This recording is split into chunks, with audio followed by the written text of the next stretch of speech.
Bus ஸ்டாண்ட்ல தினமும் உட்கார்ந்து டீ விக்கும் ரவி அந்த நாளும் வழக்கம் போல கடை திறந்தான். அப்போ அவன் கவனிச்சது, ஒரு நாய் அதே இடத்துல அதே நேரத்துல அமைதியா உட்கார்ந்து ரோட்டையே பார்த்துட்டு இருந்தது. ஒரு நாள், 2 நாள், ஒரு வாரம்னு போச்சு. நாய் ஒரு நாளும் சாப்பிட கேக்கல, யாரையும் தொந்தரவு பண்ணல. ஆனா அந்த இடத்த விட்டு போகவே இல்ல. ரவி மனசுக்குள்ள கேள்வி, இதுக்கு என்னதான் எதிர்பார்ப்பு?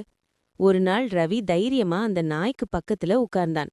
என்னடா, யாரையாவது காத்திருக்கியான்னு கேட்டான். நாய் ரோட்ட மட்டும் பார்த்தது.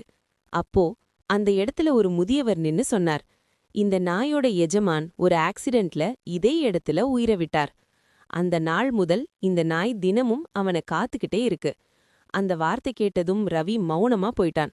அடுத்த நாள் முதல் ரவி அந்த நாய்க்கு சாப்பாடு வைத்தான், தண்ணி வைத்தான், மழை வந்தா குடை பிடிச்சான். ஒரு நாள் அந்த நாய் முதன்முறையா ரவிய பார்த்து வாலாட்டிச்சு. ரவி புரிஞ்சுக்கிட்டான், மனுஷன் வாக்குறுதி கொடுத்தா மறக்கலாம், ஆனா ஒரு நாய் கொடுத்த பாசத்தை சாவு கூட நிறுத்த முடியாது. உண்மையான நம்பிக்கை வார்த்தையில இல்ல, நடப்புல இருக்கு. இது போன்ற வீடியோக்கள் தொடர்ந்து வேண்டுமென்றால் மறக்காமல் இந்த சேனலை சப்ஸ்கிரைப் செய்துட்டு பாருங்கள்.